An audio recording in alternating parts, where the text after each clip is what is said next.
Luanda, 11 de novembro de 2020. Os aplausos são para João Lourenço. No âmbito das comemorações do 45º aniversário da independência de Angola, o Presidente da República inaugura o Hotel Intercontinental Luanda Miramar, de 5 estrelas. De máscara, João Lourenço corta a fita vermelha e derrama um pouco de espumante na entrada daquela unidade hoteleira. O hotel foi nacionalizado. Portanto, no caso concreto desta unidade, todo o investimento foi feito por uma empresa pública, no caso a Sonangol, e acaba por, como resultado da ação da PGR, a propriedade acaba por regressar a quem realmente fez a totalidade do investimento. E enquanto João Lourenço falava, aqui num som transmitido pela televisão pública de Angola, é a juventude nesta hora que saiu de uma das ruas. Aqui estamos nos Congolenses. Noutro ponto de Luanda, mais ou menos à mesma hora, centenas de jovens saem à rua para protestar por melhores condições de vida e pela realização de eleições autárquicas. As primeiras de Angola, que deveriam ter acontecido este ano, mas foram adiadas sem nova data. Ali, pronto. Começaram a dar tiros. Estão a dar tiros. Estão a dar tiro na população. Estão a dar tiro na população. A juventude aqui a fugir. A ditadura está a dar tiro à população. São jovens que protestam nas ruas de Luanda no dia da independência de Angola. Um deles é Luati Beirão, rapper, um rosto bem conhecido de Portugal depois da contestação nos últimos tempos de José Eduardo dos Santos. E aí, pessoal, como viram, a força do MPLA levaram a GoPro, portanto interromperam a live e provavelmente eu continuando com este também onde querer levar o telefone. Não façam isso. Oh, senhora, deixa as pessoas reclamarem. Nós queremos que os nossos filhos cresçam num país melhor. Oh, não quer, deixem em paz. É mesmo nesse momento que vão dizer não façam isso. Estão a ver as pessoas a ser agredidas e a culpa é da vítima sempre. Os sons que aqui ouvimos estão em vídeos publicados nas redes sociais durante este dia 11 de novembro de 2020. Vou-lhe só dizer uma coisa, o senhor está em direto para a internet, não adianta pegar no meu telefone, está bem? Ok, portanto, cumpra com o seu dever republicano e diga que vai acompanhar a frente. Vai me acompanhar aonde? Então, dê-me voz de detenção e eu vou-lhe acompanhar até a esquadra. O senhor detenha-me e eu vou-lhe acompanhar até a esquadra. Então, diga-me que eu estou detido. Está detido. Estou detido? Faz favor de me algemar, pode ser? Sim. Pode ser? Senhores, é assim. Espera. Espera aí, o polícia que vai tirar a minha câmera. O polícia que tira a câmera. Pronto. Um jovem de 26 anos que ficou ferido nas manifestações viria a morrer no hospital. Segundo a Lusa, o relatório oficial do Hospital Américo Boa Vida em Luanda indica que o estudante sofreu ofensa corporal com objeto contundente não especificado, tendo morrido após uma intervenção cirúrgica. Testemunhas oculares dizem que foi atingido por um disparo da polícia. A polícia está a agir com excesso de zelo, a polícia está a agir de má fé. Ao longo do mês de novembro de 2020, sucedem-se as reações oficiais. A polícia de Luanda nega a responsabilidade nesta morte, diz que agiu dentro da legalidade. Por seu lado, o Ministro do Interior pede às forças de segurança para, e citamos, evitar alguns excessos. João Lourenço reúne-se, entretanto, com um grupo de jovens e diz que as manifestações não têm de acabar em violência, assinalando que esse direito está, por ora, limitado devido à pandemia de Covid-19, tal como as idas à praia ou as festas de casamento.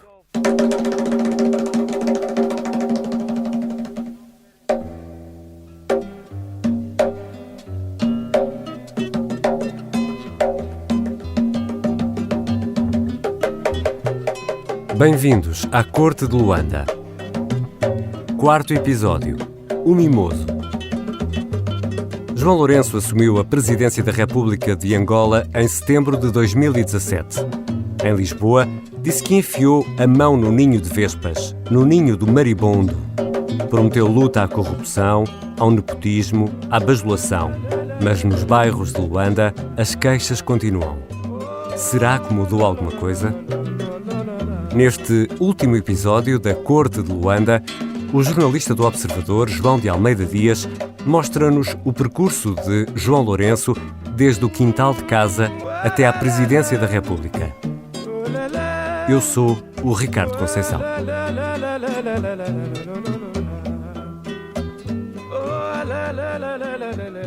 Vamos tentar conhecer melhor quem é João Lourenço, o presidente de Angola. João de Almeida Dias. Vamos falar de João Lourenço, o Mimoso? Exatamente, o Mimoso. O Mimoso é uma alcunha de infância que João Lourenço tem. João Lourenço nasceu e cresceu no Lobito e há uma história que foi contada à Lusa por uma ex-ama de João Lourenço e também prima, que foi lá tomar conta dos primos, ela era mais velha, e ela descreveu à Lusa João Lourenço como um mimoso porque ele era uma criança muito obediente. Não saía do quintal, foi esta a expressão, que é como quem diz que não sai dos seus limites, sabe muito bem até onde é que pode ir, com quem é que pode ir, provavelmente para sair do quintal tem de ir com a mão do pai ou da mãe, portanto era uma criança muito obediente, daí o mimoso. E como é que João Lourenço, o Mimoso, que não queria sair do quintal, ou tinha algum receio de sair do quintal, vai para o MPLA? Ele vai, na verdade, já tinha o MPLA dentro da família, digamos assim. O pai dele tinha sido um militante anticolonial e, portanto, o combate político não era uma novidade na vida de João Lourenço e na família dele. O pai dele esteve até preso pelas suas atividades ainda no tempo do Estado Novo. Mas João Lourenço entra no MPLA apenas a seguir ao 25 de Abril e a sua entrada dá-se já em guerra civil, portanto em guerra contra a UNITA. Já depois do 25 de Abril. Já depois do 25 de Abril. Mas como acontecia muitas vezes nessa altura, com os jovens que eram vistos como promissores dentro da máquina do MPLA, João Lourenço teve uma grande promoção, que era ir para Moscovo, ou ir para a União Soviética.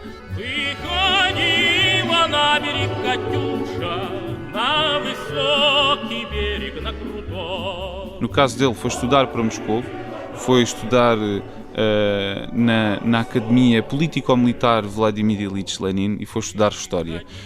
Mais do que a parte da História, eu falaria ou destacaria a parte da Academia Político-Militar, porque este binómio acabou por ser muito presente, ou por estar muito presente na vida de João Lourenço.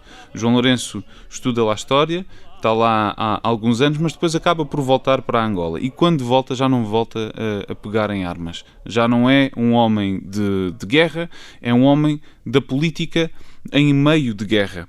Portanto, ele passa a ser um comissário político das Forças Armadas do MPLA. E é nesse ambiente que ele começa a navegar muito bem ali naqueles corredores meio palacianos, meio conspiratórios também do meio militar do lado do MPLA e começa a ganhar respeito. Aproxima-se do topo. Aproxima-se lentamente do topo. Centramos outra vez do quintal. Ele não sai daquele quintal, mas começa a perceber como é que são os cantos, o que é que se faz, o que é que não se faz, e percebe, evidentemente, o que é que pode fazer com tudo o que tem à mão. Ele passa a ser governador no Mochico, depois também é governador em Benguela, onde acaba também por liderar o MPLA, e mais à frente, há pouco eu dizia que uma das promoções era ser chamado para estudar na União Soviética. Ele teve essa promoção e agora teve outra promoção que era ser chamado agora para Luanda.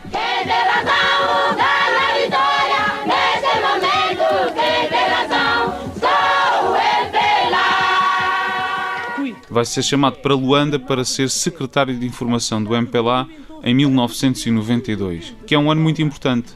É o ano de eleições. O melhor presidente para Angola é José Eduardo dos Santos, porque ele fez o máximo no tempo de guerra, é capaz de fazer o melhor no tempo da paz. Eu vou marcar um X em frente à bandeira do MPLA e em frente à caricatura de José Eduardo dos Santos. É o ano em que há uma interrupção da guerra acordada em Bicesse, cá em Portugal, entre a UNITA e o MPLA, e, portanto, nesse ano há eleições e é João Lourenço que tem, teoricamente, a incumbência de organizar a propaganda política do MPLA. Não é bem ele que o faz, ele chama, e o MPLA chamam aquilo que eles chamam os brasileiros, e estão certos, são brasileiros que tinham alta experiência em campanhas políticas no Brasil e que chegam a Angola e fazem uma campanha política à séria. Fazem uma campanha com cartazes, com vídeos e, por exemplo, com este hino que vamos ouvir. Angola de todos os cantos, Angola de todas as emoções, Angola de todos os sonhos, Angola de todos os corações. Essas eleições, já se sabe, não correram bem. O MPLA ficou em primeiro, como fica sempre, a UNITA não aceitou os resultados, como fazia sempre à altura, e a guerra voltou a entrar numa nova fase e, portanto, a paz foi bastante efêmera. E aí, qual é depois o papel desempenhado por João Lourenço? João Lourenço passa a ser, a partir daí, o braço direito do José Eduardo dos Santos. Portanto, já não é o homem que trata simplesmente da propaganda do partido, é o verdadeiro braço direito.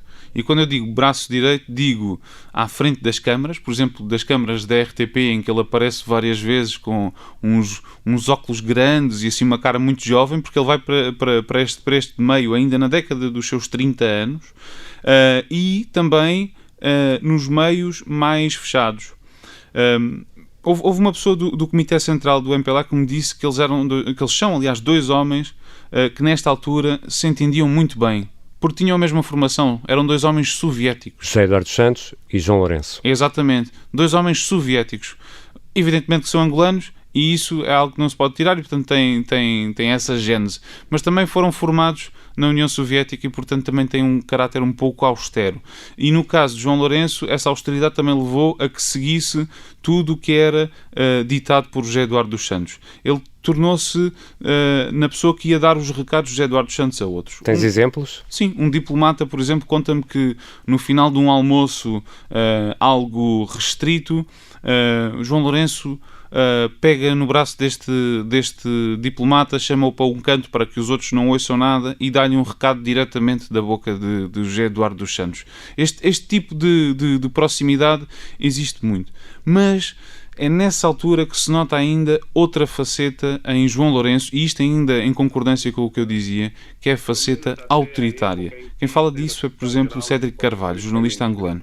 João Lourenço faz parte, há relatos, isso não sou eu, mas há relatos, há jornais que chegaram a noticiar a época, que faz parte da pessoa que diz que foi ele mesmo quem encabeçou um esquema que afastou dois ex-secretários gerais do próprio partido, que era, nomeadamente, Marcolino Monk e Lopo do Nascimento.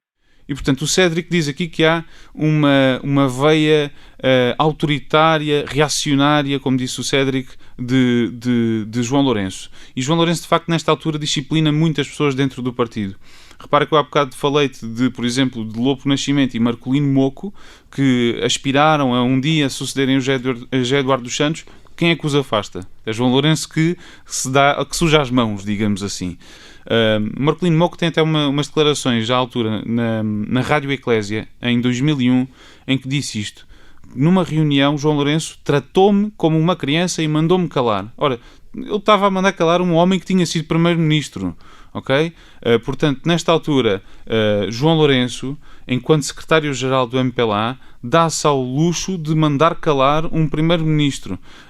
Estamos com esse nível, ele estava com este nível de confiança nas suas capacidades e no seu à vontade naquele meio. E tanta confiança alimenta alguma ambição também? Exatamente, essa é a grande ironia do destino, porque neste período em que João Lourenço é o braço direito de José Eduardo Santos, acaba por terminar no momento em que ele ousa ele próprio sair do quintal, ele, João Lourenço. E isso quer dizer? Isso quer dizer que ele próprio se perfila para ser presidente de Angola, ou pelo menos fica ali quase a caminho e tem umas declarações que o mandam completamente ao chão. Isso acontece naquela altura em que José Eduardo dos Santos diz que está cansado e que está pronto para sair? É mais ou menos por aí? Exatamente, recorda que... Estamos a falar no ano 2000?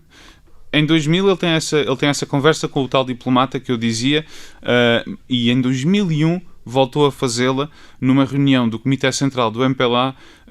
O José Eduardo dos Santos tem umas declarações em que diz que quer as eleições se realizem em 2002 ou em 2003, teremos 1 ano e meio ou 2 anos e meio para que o partido possa preparar o seu candidato para as eleições, e esse candidato não se vai chamar José Eduardo dos Santos. Portanto, José Eduardo dos Santos diz: meus amigos, quando houver eleições, não contem comigo, contem com outra pessoa, comecem já a procurar outro nome. E é nessa altura que João Lourenço põe a cabeça de fora? É 2 anos depois disto, porque entre 2001 e, portanto, 2 anos a seguir, 2003, há um acontecimento muito importante, que é em 2002 a morte de Jonas Savimbi e o fim da guerra. Government forces say they killed Savimbi Friday during fighting in Moxico province. E assim que acaba a guerra, é mais fácil, é mais evidente que terá de haver eleições. Já há condições para haver eleições.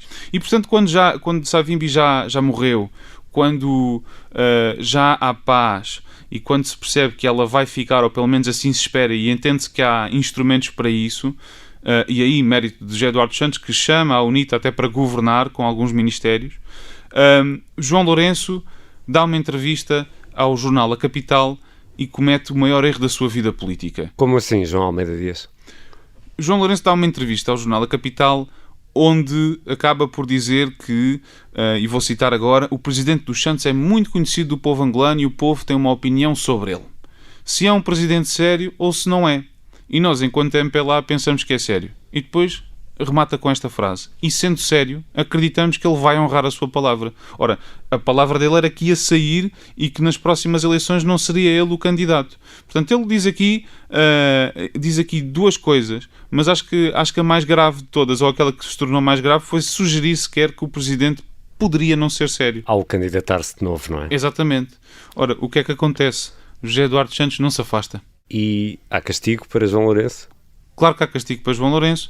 João Lourenço acaba por ter aquilo que uma pessoa muito próxima dos corredores do MPLA me disse, que foi uma regulação de ambições. O partido regulou-lhe as ambições. Essa é uma imagem poderosa. É um eufemismo daqueles, não é? O que é que acontece? Ele foi para primeiro vice-presidente da Assembleia Nacional. Ou seja, vai de secretário-geral do MPLA, que é uma figura altíssima na hierarquia angolana, continua a ser, na altura ainda era mais, e agora vai para primeiro vice-presidente da Assembleia Nacional. Começa a chamada travessia no deserto. Mais ou menos, porque eu não acredito que isto seja uma travessia do deserto clássica. Isto não é uma humilhação. Esta história do deserto, da travessia do deserto, isso para mim é uma grande mentira. Justino Pinto de Andrade saiu do MPLA ainda antes da independência de Angola em 1975. Hoje é o líder do partido Bloco Democrático. Foi entrevistado por Dulce Neto em Angola. Se me disserem que o vice-presidente do Parlamento é o deserto e que o Bureau Político do MPLA é o deserto, então acho que é um deserto maravilhoso para muita gente, né? Se o deserto é isso, portanto não há nenhuma travessia de deserto.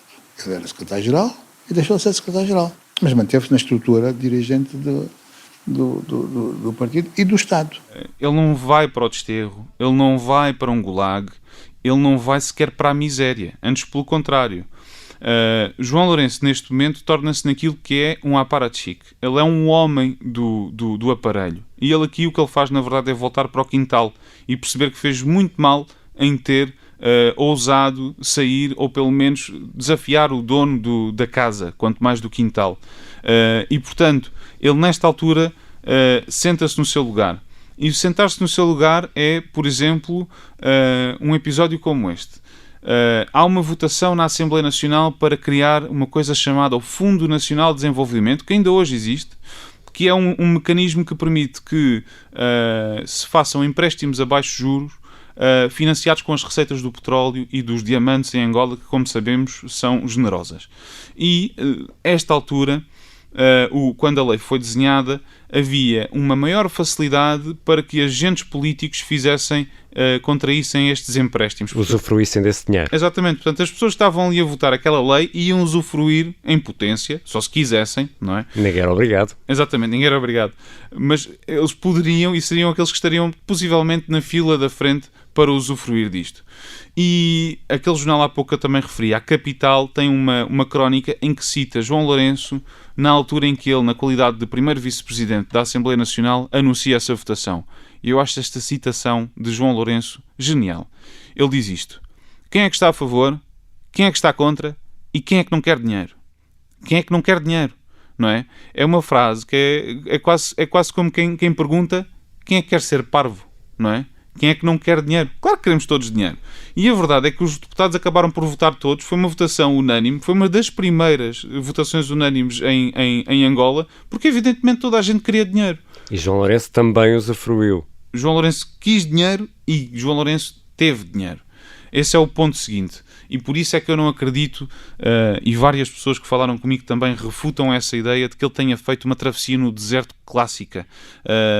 Aliás, são muito poucas as pessoas em Angola que tenham feito isso. João Lourenço chegou a ter 5,42% do Banco Sol, que é tão somente o chamado Banco do MPLA. É assim que circula. É um dos principais bancos de Angola e, portanto, João Lourenço tinha mais do que 5% destas ações. Vamos lá ver uma coisa.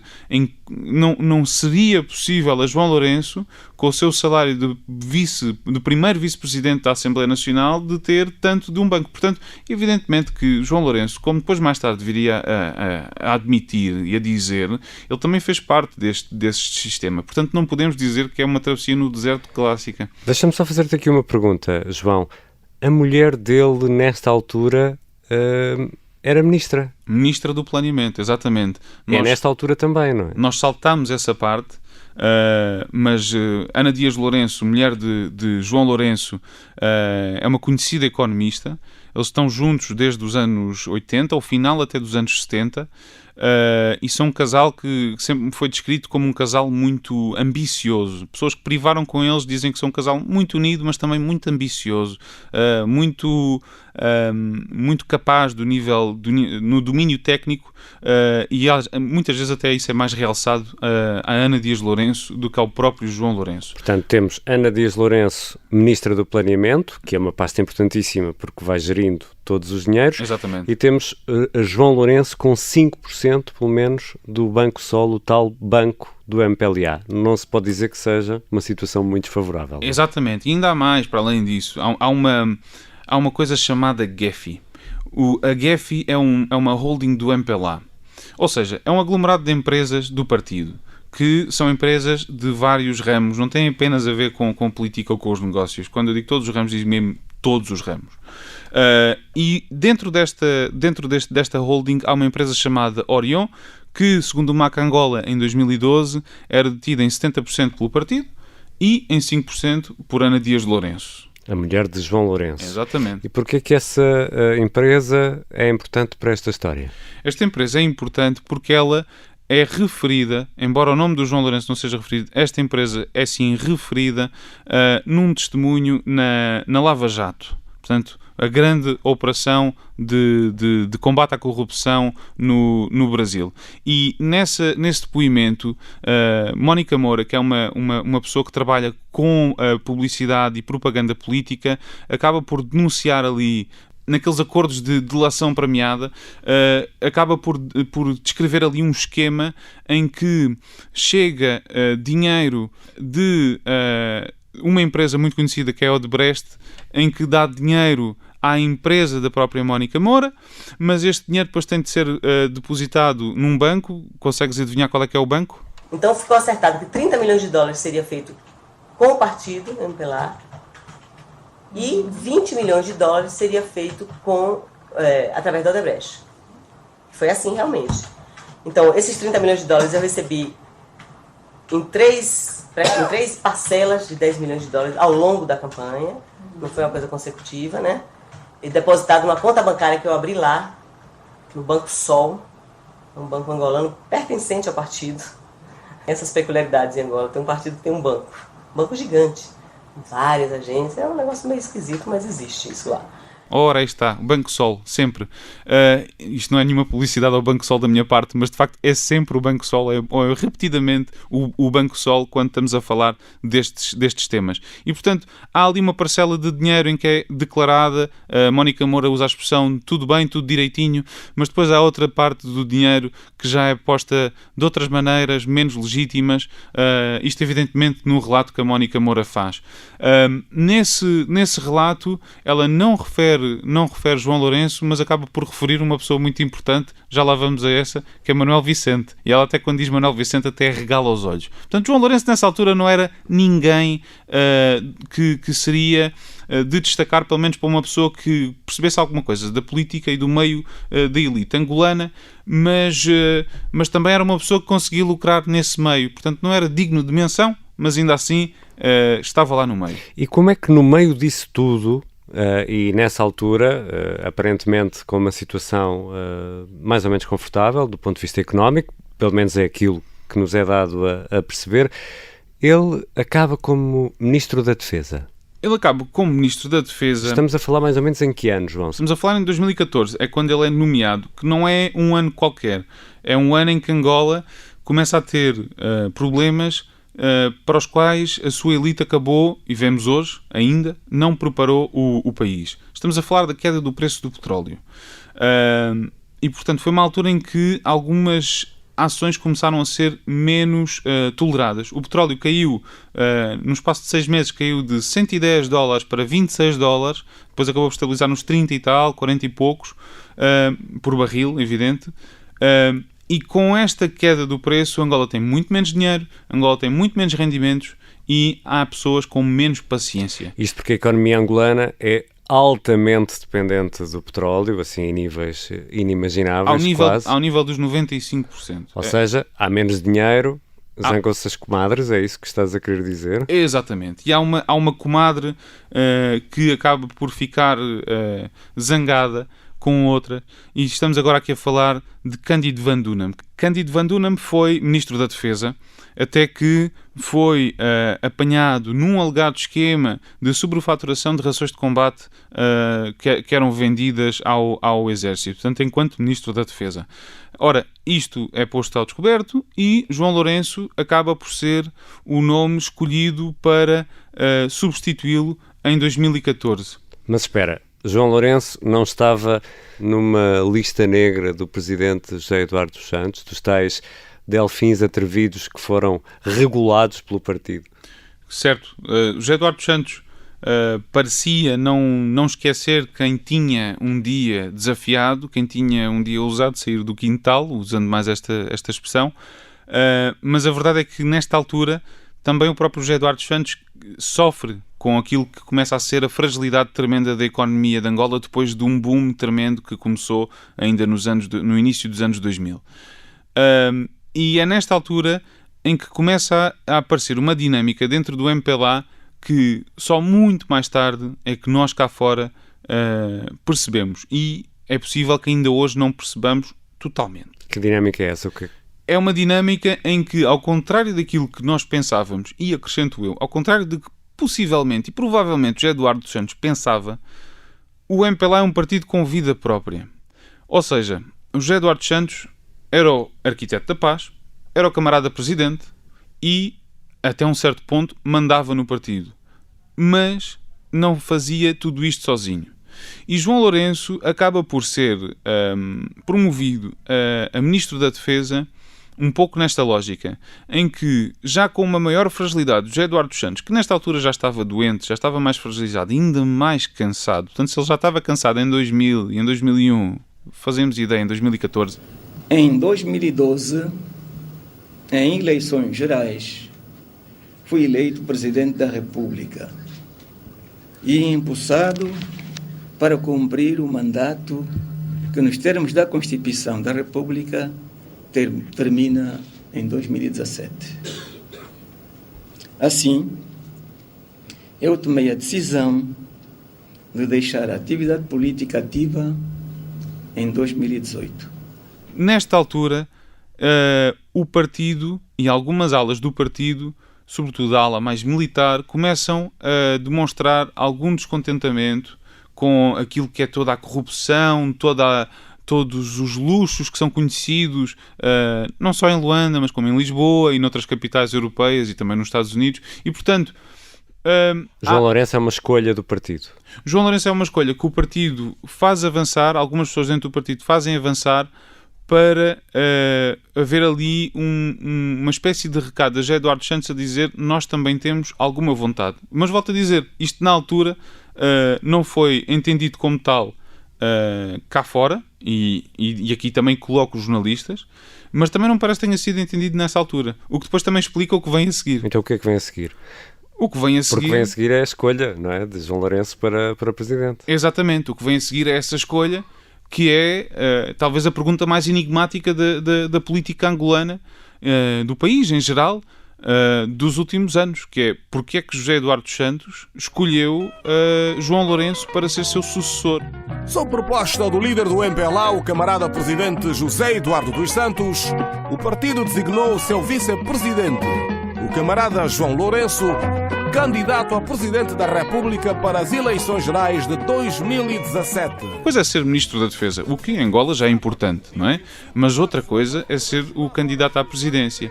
E aqui entramos numa história ou nos esquemas dentro do MPLA que ainda hoje não estão totalmente escritos, mas que são uma confusão tremenda. Então vamos lá tentar desatar esse nó. Bom, José Eduardo Santos chega a uma altura em que já não confia em ninguém. Isto é o que me diz uma fonte muito próxima do MPLA, que conhece muito bem o topo do partido, e José Eduardo Santos chega a uma altura em que já não confia em ninguém. E quando eu digo que não confia em ninguém, é não confia nomeadamente no seu vice-presidente Manuel Vicente. Isto porque em 2012 Manuel Vicente é chamado para vice-presidente ou candidato a vice-presidente José Eduardo Santos. Eles ganham as eleições e então Manuel Vicente passa a ser o número 2, e nessa altura José Eduardo Santos mete Manuel Vicente a fazer tudo. José Eduardo Santos já praticamente não vai a despacho, já não trata de coisas, manda Manuel Vicente para a Assembleia Geral da ONU, para coisas importantes, para coisas que não são importantes, para coisas que ele não respeita, nomeadamente o funeral de Mandela, porque sabe-se que José Eduardo Santos tinha uma má relação com o Nelson Mandela. Portanto, mandava Manuel Vicente para todo lado. Mas depois, há uma altura em que percebe-se que as contas da Sonangol, que Manuel Vicente tinha gerido até aí, estavam na miséria. Havia uma suposta falência técnica da Sonangol. E, portanto, o José Eduardo Santos aí deixa de confiar na pessoa em quem mais pensava que poderia confiar, que era Manuel Vicente. E a partir daqui começa o abismo. A Sonangol estava numa situação muito difícil, quase de pré-falência. Portanto, o engenheiro Manuel Vicente foi PCA da Sonangol quase 12 anos ou mais. Portanto, no fundo, ele é que geriu a Sonangol, ele é que controlou a Sonangol, mandou na Sonangol, acho que trabalhou lá mais de 14 anos, e acho que esteve no Conselho de Administração muito tempo. Funções também que foi acumulou PCA. com o ser também vice-presidente? Não, acho que não chegou a acumular. Não, acho que não. Acho que a nossa lei não permite e acho que ele não chegou a acumular. Foi exatamente quando ele deixou de ser vice-presidente, que foi nomeado Francisco Lemos, que ficou... que efetivamente faz o diagnóstico 1 ano e meio ou 2 depois da sua entrada e que diz que a empresa está numa situação de pré-falência. Porque se não pode confiar em Manuel Vicente, pode confiar em quem? Para suceder, não é? E nesta altura começam a suceder nomes atrás de nomes. E José Eduardo Santos teve sempre este pensamento que era, eu preciso ter uma pessoa... Isto não é exclusivo a José Eduardo Santos, isto é muito próprio a muitos líderes africanos que tiveram décadas e décadas no poder, e quando chega a altura de saírem, ou quando começa uma altura de fragilidade, começam a pensar na segurança da sua família. E aqui ele começa a pensar num dos seus filhos, não Isabel dos Santos, que estava na Sonangol, nunca se pensou que uma mulher pudesse vir a ser presidente de Angola, mas pensou, por exemplo, no José Filomeno, seu filho, mas tinha um problema. E dentro do MPLA disseram que havia um problema. E tenho várias fontes do MPLA a dizerem-me isto, que é, o seu filho não é militar. Ora, então o que é que o José Eduardo Santos faz? Promove o filho a brigadeiro. Só que isso não é respeitado dentro do partido. Então, parte para um novo nome. E diz assim, quero o Bornito de Sousa. O Bornito de Sousa era um homem do aparelho, muito conhecedor das províncias, das campanhas políticas também, e portanto agora quero o Bornito de Sousa. Problema, o Bornito de Sousa também não era militar, e no partido dizem, camarada presidente, o Bonito não é militar. E, portanto... E havia ali um militar à mão. É exatamente, João Lourenço. Evidentemente que houve outros nomes pelo meio. Se eu começasse aqui a dizer os outros nomes, não saíamos daqui. Mas a verdade é que João Lourenço acaba por ser aquilo que é descrito como um mal menor. E é nesta altura em que talvez José Eduardo Santos comece a perceber, mas ainda não totalmente, que as coisas podem não vir a correr bem. Porque, repara numa coisa, ele sugeriu muitos nomes e eles foram sempre negados pelo partido.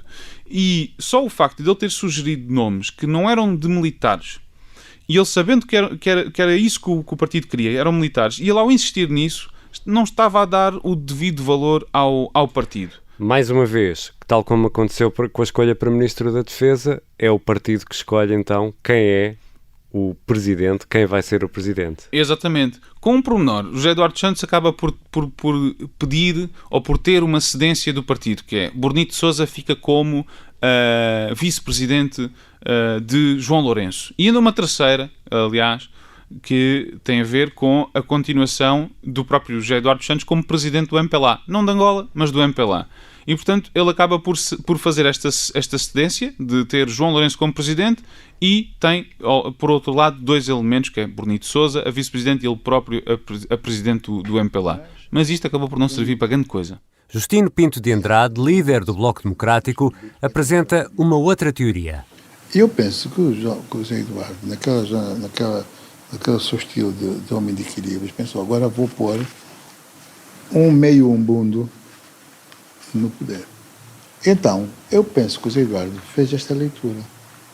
Porque havia uma grande contestação, porque só vocês que mandam, os quimbundos, já tem o Neto, depois o José Eduardo, agora se vem o Nandô, é um outro quimbundo, se vem não sei o que, é outro quimbundo. E eu penso que ele fez uma escolha com base neste raciocínio de equilíbrio étnico. Este é do Lobito, portanto, vai neutralizar algum eleitorado potencial da UNITA. E João Lourenço assume esse papel de candidato à presidência da República e logo na campanha eleitoral começa a mostrar e a dar sinais de que há ali uma ruptura com José Eduardo Santos. Mais uma vez, não vimos isto à altura, mas soubemos agora. Soubemos nós, observador, através de várias conversas com fontes, e dentro do partido dizem-nos isto. João Lourenço adotou um slogan que José Eduardo Santos já tinha utilizado antes, que era melhorar o que está bem e corrigir o que está mal. Vamos melhorar o que está bem e corrigir o que está mal. O voto certo! Número 4. O candidato! João Lourenço! E a bandeira! MPLA! Ora, ao fazer isto, acaba por haver ali uma ideia de continuidade de um para o outro. Problema. Durante a campanha... Problema para José Eduardo Santos. Durante a campanha, ao início da campanha, a equipa do José Eduardo Santos estava na campanha de João Lourenço e dava-lhe discursos para ele ler. Portanto, os discursos eram escritos por outra equipa que não a sua. E João Lourenço, desde o início, disse: não, vou fazer o meu próprio discurso. E, portanto, ao fazer isto, João Lourenço já demonstra ali um desejo de independência e de um certo descolamento a vários níveis de José Eduardo Santos, que mais tarde se veio a concretizar em medidas muito concretas já quando ele se tornou presidente. Quem é verdadeiramente patriota apoia ou não o combate à corrupção. E aí torna-se praticamente no exonerador implacável. Foi essa a alcunha que vingou nas redes sociais e em vários meios. Há até um kuduro em honra a João Lourenço, em que, enfim, se exalta essa decisão de exonerar tudo e todos. João Lourenço, estás a trabalhar. João Lourenço, o puta gostar. João Lourenço, exonera. João Lourenço, exonera. Bom, na verdade eu disse exonerar tudo e todos, mas na verdade também não foi bem isto. Foi, sobretudo, a exoneração de pessoas muito próximas do José Eduardo Santos. E quando digo muito próximas, estou mesmo a falar de muito próximas, estou a falar da família. Os filhos que tinham a concessão para a TPA2, o Coriandu e a José dos Santos, foram exonerados. José Filomeno dos Santos também foi exonerado do Fundo Soberano de Angola e Isabel dos Santos foi exonerada da SONA Angola. E isto cria aqui uma posição em que João Lourenço está a assumir uma ruptura com o passado. Depois podemos tentar discutir se isto é uma coisa mais de marketing do que outra coisa. Mas para todos os efeitos há aqui um corte muito claro com José Eduardo dos Santos. E ele consegue cimentar e tem vindo a cimentar essa posição de distanciamento. Há outras histórias que mostram isso também, não é? Sim, há uma história que se passa já no Congresso de 2018 do MPLA. E neste Congresso, João Lourenço é chamado a falar no pódio e José Eduardo dos Santos era presidente do MPLA, mas já se sabia que ia deixar de ser presidente nessa altura, nesse Congresso. Portanto, já não era presidente de Angola, continuava do partido e ia ali sair. Portanto, isso era mais um problema resolvido para João Lourenço. Exatamente. E, no fundo, ele já estava ali a sair de cena, já não fazia nada, mas estava na primeira fila. E o que é que João Lourenço faz? Faz um discurso em que saúda o arquiteto da paz, o camarada presidente, José Eduardo dos Santos. Trouxe a tão almejada paz definitiva, o perdão e a reconciliação nacional entre irmãos antes desavindos. Mas depois destrói-o. Ele faz um discurso em que faz uma lista de males a corrigir em Angola, diz que esses males são, por exemplo, a corrupção, o nepotismo, a bajulação, a impunidade, faz ali uma série de afirmações, dizer que se tem de perseguir a corrupção, doa a quem doer. Quer dizer, naquele pano de fundo era evidente que a mensagem era dirigida àquele senhor de 70 e tal anos, sentado na primeira fila, que só por acaso tinha sido presidente de Angola e seu antecessor. Isto já é mau que chegue para a figura de José Eduardo dos Santos.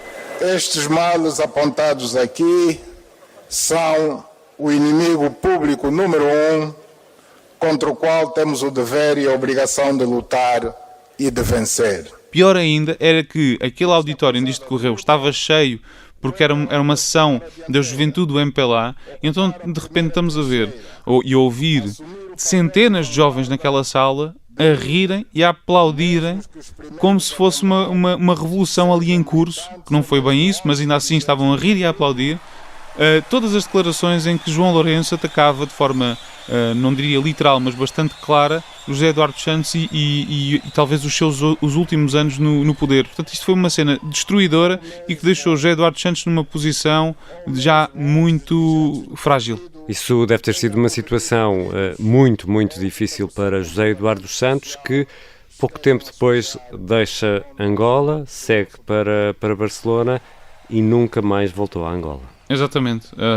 Ele sai do país, ninguém sabe certamente se ele voltará ou não, mas muitos palpitam que já não o fará, pelo menos em vida. João Almeida Dias, há uma dúvida que se mantém. Havia ou não havia um acordo entre João Lourenço e José Eduardo dos Santos, ou pelo menos alguém que os representasse ou que representasse a família, para uma não agressão que se veio a verificar com aquilo que Isabel dos Santos chama de perseguição política, que vai acabar nestes processos judiciais? Bom, essa é uma questão que entre as várias pessoas com quem nós falámos, ninguém nos deu um relato definitivo. Eu tenho pessoas todas próximas, portanto, por isso acabo por dar-lhes valor, mas de facto contam todas as histórias um pouco diferentes. Há pessoas que me dizem que João Lourenço não é uma pessoa para fazer qualquer tipo de acordo desse género, ou seja, um pacto de não agressão não é algo que João Lourenço queira fazer. Também tenho outra pessoa, um diplomata, que me diz que sim, que houve uma conversa, mas que é uma conversa entre dois surdos e dois mudos. Portanto, eles falam pouco, ouvem pouco e cada um terá dito aquilo que mais lhe interessava e pouco terá ouvido. E depois também há a Paula Cristina Roque, que é uma investigadora da Universidade de Oxford. Ela tem uma conversa com um membro do Bureau Político que versou sobre esse assunto. Um elemento do Bureau Político do MPLA disse-me que houve um acordo não escrito em 2017 entre a elite do partido dominante. E recorde-se que João Lourenço defendeu o lema anticorrupção. Então, alegadamente, houve um acordo para fazer tábua rasa. Ou seja, não haveria processos contra os protagonistas da corrupção e gestão danosa até aí. apenas daí para a frente. A partir de 2017, quem insistisse nessas práticas enfrentaria as consequências legais. Portanto, há aqui várias opções para esta questão de ter havido ou não ter havido um acordo. Agora, o final da história nós já sabemos mais ou menos, que é a ter havido um acordo em que haveria um pacto de não agressão à família de José Eduardo dos Santos. Esse acordo foi quebrado, porque Isabel dos Santos está em vários trabalhos em Angola. Ela própria já não vai lá há bastante tempo, admitiu isso numa entrevista ao Observador. E, por exemplo, José Filomeno dos Santos chegou a estar preso. Portanto, não creio que um acordo pudesse deixar de fora estas hipóteses, não é? Ao ver os seus capitais e seus bens congelados, por um lado Isabel dos Santos, e ter o José Filomeno dos Santos preso, certamente não seria opções contempladas pelo ex-presidente José Eduardo dos Santos. Também Luanda é um centro de oportunidades, em teoria, porque a prática é mesmo outra, Nós quase que, todos que vivemos no interior de Angola, Luanda parece o Eldorado mesmo, tudo está em Luanda. Há uma abordagem muito diferente, parece que estamos num outro país, mas dentro de Angola. Este é Domingos Jaime, 29 anos, licenciado em Direito, mas vive de expedientes. A Dulce Neto encontra-o na marginal de Luanda. À pergunta João Lourenço mudou alguma coisa, a resposta é esta. Mas é aquilo que se diz, substituímos substituímos o 6 pela meia dúzia. Olha, só substituímos a pessoa, mas as práticas continuam a mesma coisa. Domingos Jaime quer ser escritor e na mão segura uma cópia dos Miseráveis de Victor Hugo. E isto nenhum homem, nem Napoleão Bonaparte muda um império, sei lá. É preciso que os cidadãos sejam mais ativos, mas para tal é necessário investir fortemente na educação, que é a princípio. Eu pelo menos já dei aulas e tudo mais, é mesmo o calcanhar da crise da Angola. E para acabar esta conversa, João, que futuro terá João Lourenço? É um presidente de pedra e cal na presidência de Angola? Vai cumprir os mandatos e sair? Eu vi uma imagem nas redes sociais em que havia uma montagem com 4 imagens angolanas. Uma era aquela cerveja angolana, a Cuca. Outra era o Calulu. A outra era uma fotografia da Baía de Luanda. E a outra era João Lourenço. E a pergunta era esta: se tiver de abdicar de um, qual é que é? Se isto fosse em 2017, 2018, na altura em que se faziam kuduros em honra ao exonerador implacável João Lourenço, tenho a certeza que se calhar até alguém poderia prescindir talvez da Baía de Luanda ou do Calulu. Acho que da Cuca não. Da Cuca acho que não, sim. Mas também não quereriam abdicar de João Lourenço. Agora, a história em 2020 é muito diferente, parece-me. João Lourenço tem uma postura de combate à corrupção no início, mas a verdade é que isso não teve uma repercussão na qualidade de vida das pessoas. Eu falei até com a Cisaltina Cutaia, que é a pessoa que lidera a Open Society em Angola, que tem uma interpretação muito interessante da maneira como João Lourenço combate ou não a corrupção e a maneira como ele olha para o MPLA. É melhor ouvirmos o que é que ela tem para dizer. Eu sempre achei que o dilema de João Lourenço seria entre salvar o Estado ou salvar o MPLA. E ainda não sei bem dizer qual é que ele preferiu salvar. Portanto, há este dilema que a Cisaltina tem e que, na verdade, muitos angolanos têm, que é o que é que João Lourenço quer salvar no meio disto tudo. Portanto, ele já não tem a carta branca para fazer tudo. E depois há outro elemento que é muito importante, que já falámos sobre ele, que é o preço do petróleo. O preço do petróleo voltou a descer, está muito por baixo, muito dificilmente volta a subir para os níveis de outrora e sequer até para níveis que sejam minimamente saudáveis. E, portanto, João Lourenço tem este problema pela frente, tem uma grande cidade que é Luanda, que é das maiores cidades de Angola e é aquela que cresce mais depressa em África, não em Angola, em África.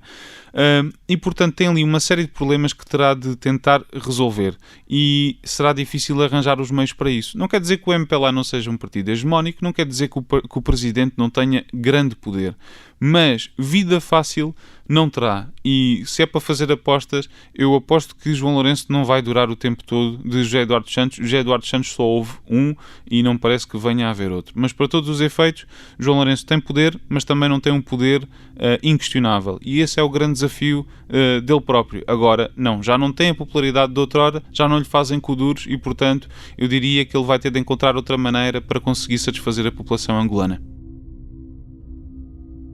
João Lourenço já cumpriu 3 dos 5 anos de mandato na Presidência da República. Neste 4º e último episódio da Corte de Luanda, ficamos a perceber como chegou à presidência e os desafios que enfrenta num país muito débil do ponto de vista económico e social.